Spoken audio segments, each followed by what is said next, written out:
Hello everyone and welcome. We are getting closer and closer to the summer months, and I'd like to show you 2 ways to make yourself some iced coffee right from home. We will be looking at iced pour-overs and cold brew, and it's important to understand that for both of these methods, you will be making a concentrate and then adding water later on. The concentrate is achieved by using less water than usual for a brewed coffee, while still properly extracting all of the flavors and aromatics. Both methods take a slightly different approach at getting this task done. So let's take a look.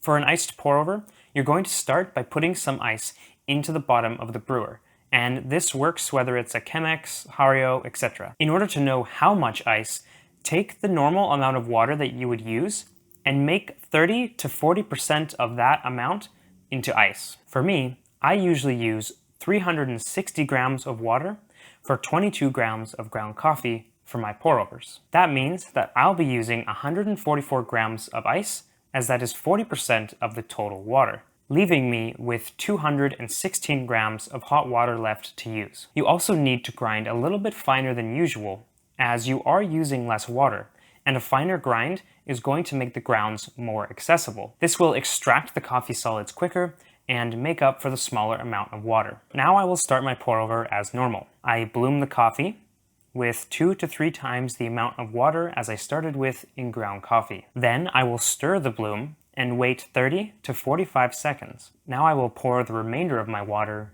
the 216 grams. Just as I finish adding the water, I'll give the slurry a few swirls to level out the grounds. Once the coffee has completely dripped through, you can wait until the ice is melted, or simply pour it out right away into the glass. Don't be afraid to add some additional ice to keep it nice and cold, but keep in mind that this might dilute the coffee a little bit more than you like. If you find this to be a problem and your coffee tastes too weak, you can always put less ice in the bottom of the brewer to start with, and reserve some of that ice at the very end to add back into the glass. This way, dilution takes longer, the cup is stronger, and it stays cold longer. With this method, lighter roasted coffees tend to work quite nicely, giving you a clean and fruity cup.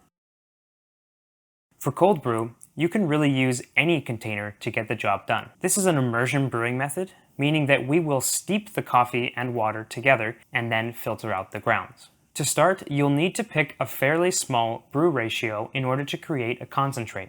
I usually use a 1:5 ratio, which is 1 gram of ground coffee to every 5 grams of water. This ratio is really important in order to scale your batches of cold brew. For instance, during experimentation, you could use a fairly small jar like this and not waste much coffee.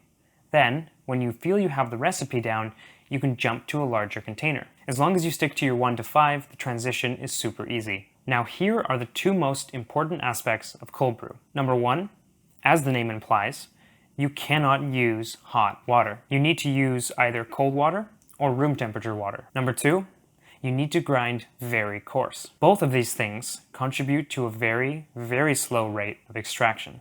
So you will need to steep the coffee for around 12 to 24 hours. Although most resources I've found online recommend sticking around 16 to 20. The majority of extraction seems to occur early on though, so you should be good as long as you're steeping for at least 12 hours. So the process is very simple. I've added 50 grams of ground coffee. I will now add the water. And now with these 2 combined, I do like to give it a bit of a stir. I do want to ensure that all of the grounds are wet and evenly saturated, and hopefully this will give me a more balanced and evenly extracted cup. And that's pretty much it. Cover the container and set it aside, preferably away from sunlight and away from heat. I've had a separate, larger batch going since yesterday, and I actually forgot to start filming when I dumped it to be filtered out, but as you see here, it's quite simple.